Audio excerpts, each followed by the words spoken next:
My name is Damian Eldritch. I'm a spiritual consultant, tarot reader, and full-time human being. So last month I gave half of a story of whenever I moved here to Port Townsend. I'm going to give a quick recap of it just quickly and then finish the rest of it. I just want to let you know it kind of touches on some sensitive subjects because it's a real life story, and like you said, you know, your stories are usually grim, or my life kind of is. So, but the light within that is just know that you know, my heart is my heart's still beating. You know, I still see beauty in life, and you know, I still love. So that is, you know, that's the light in it. So just remember that when I'm telling this. So I moved here on a whim from West Virginia with 2 suitcases. Ended up homeless within 3 weeks. I fell in love during the pandemic when everyone was, you know, not trying to cough, when everyone really wanted to. And, you know, they had the, you know, the aisles all arrowed up and stuff, all that stuff.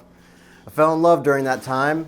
And the same year, she left in a very horrible way and broke my heart worse than ever. I started hearing voices. I destroyed the RV I was in, and I set fire to it. Police, court, yada yada. And then I was staying at the Caswell Brown encampment. And then I was kicked out of there because fires are not allowed. So they told me. So I ended up moving to within the forest that was near there in a tent, and that's where I left off. So, you know, here we go. So at this time, I only had very, very few friends. Most had kind of turned away from me, understandably so, in a way. And I spent a lot of the time alone in those woods, arguing with these voices all the time, which I still do all the time, but now it's a lot funnier. I just make up words and try and talk over them and stuff, and that's another story for another time anyway. So I was still just losing my mind, because when you have something like that, it's like waterboarding for your brain. You can't think. You can't, you can be anywhere. I was utterly alone, but had to hear horrible voices all the time. So, you know, you take a man's silence away, it can really scramble your brain. And so I could say I was going crazy, but I mean, pretty much in a way I already felt like I was. It was still okay, but it was just a lot. So I'd go on walks a lot in the middle of the night, because I could never sleep because it's hard to do so. You pretty much just have to pass out. You have to pass out. You don't. So I'd just keep going until I passed out.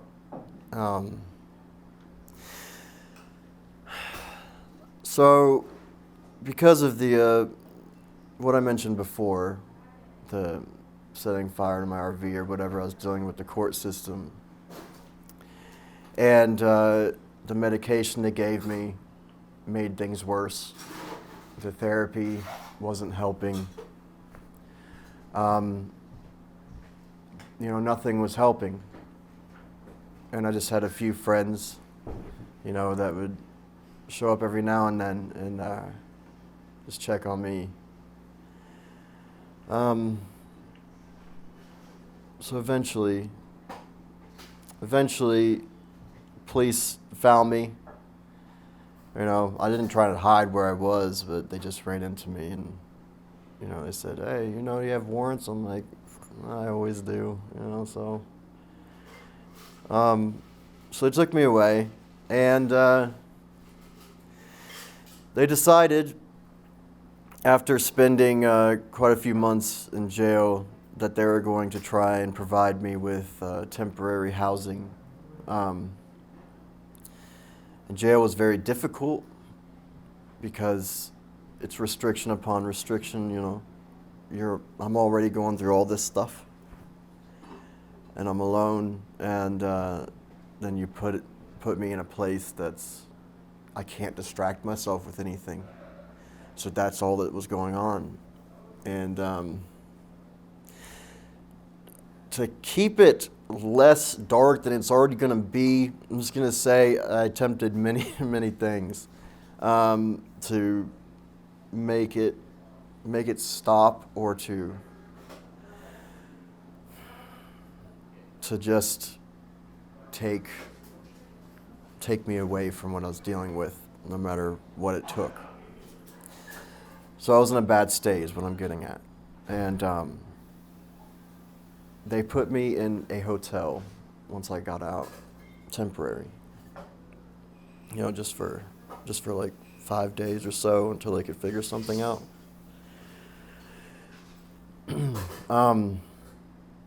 Sorry, this part is kind of hard. So there's multiple times where I thought about, just being done, checking out, and I would think about it, and a few times I set it up, and then I found out that I learned the wrong way to do it. I learned the wrong knot, all this stuff, and so I didn't end up doing it, and so I finally, really attempted it. I'm not going to go into the details of it. It didn't work, but I ended up going to the hospital for a few days, and they had to flush out my system because I basically poisoned myself. And it would have worked if someone didn't show up that I tried to keep away, because I didn't tell anybody about this. I didn't tell anyone. You get to a certain point, and it's like there's no one. What do? You tell someone, and then you just say, "Hey, save my life," and it just doesn't work. Like that. At least when you're in that state, you don't even try. So I specifically made it to where no one knew anything. But what I did was, right before I poisoned myself, I took a video, and I said everything that I wanted to say. And the whole plan was that when someone found me, I'd leave my phone unlocked, and someone would hopefully find it. And just the last thing, because I'm tired of writing. I write all the time, so I was like, I don't want to write. And so, said my goodbye, and I told everyone how important it is, to love each other, no matter their flaws, and no matter what someone's going through, 'cause sometimes we're just a few unfortunate events away from dealing with something that's similar to what I've dealt with. And what I've dealt with, some were from choices I made, and others absolutely not. And no one could ever have guessed, or there's no factors that, I've factored into it. It just happened to me. It's just like, I won the draw. So this person that showed up, and I just told them about it because I was like, what's the point? There's no point. I could tell you because I'm gone anyway. Maybe go to the hospital and everything. The same person really put in work to stabilize me. And within like a week and a half, I didn't feel that way anymore. So I was like, I tried it. It didn't work. All right, well, now that route is over for me. What's next? Because I had to try, I guess.